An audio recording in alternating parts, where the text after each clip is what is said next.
സമൃദ്ധിയുടെ മനസ്സ് പൂർണ്ണമായും അറിയാതെ ഒന്നും വേണ്ടായിരുന്നു.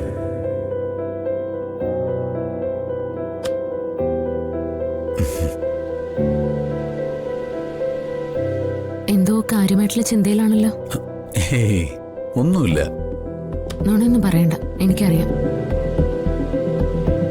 അമ്പലത്തിൽ വെച്ച് നടന്ന കാര്യങ്ങളല്ലേ. അവന്തിക്ക് സംഭവിച്ചതൊക്കെ ഓർക്കുമ്പോ എനിക്കും വല്ലാണ്ട് സങ്കടം തോന്നുക. പാവം, നമ്മുടെ സന്തോഷത്തിന് വേണ്ടി ഇതെല്ലാം ചെയ്ത് എന്നിട്ട് ഇങ്ങനെയൊക്കെ ആയിപ്പോയല്ലോ. നമ്മൾ വിചാരിക്കുന്നതല്ലല്ലോ ജീവിതത്തിൽ നടക്കുന്നത്. ഞാനൊരു കാര്യം ചോദിച്ചോട്ടെ? ഇപ്പോ പെട്ടെന്നെന്താ അമ്പലത്തിൽ വെച്ചിങ്ങനെ താലി പൂജിക്കണമെന്ന് ഗോകുലിന് തോന്നിയത്? അത് ആ അമ്പലത്തിൽ അങ്ങനെ ഒരു ചടങ്ങുണ്ടെന്നും അവന്തിക പറഞ്ഞപ്പോ. അതുകൊണ്ട് മാത്രാണോ? പറയൂ ഗൂഗിൾ. ഇന്ന് തന്നെ ഡൗൺലോഡ് ചെയ്യൂ. കാണൂ നിങ്ങളുടെ ഫേവറേറ്റ് ഷോസ്.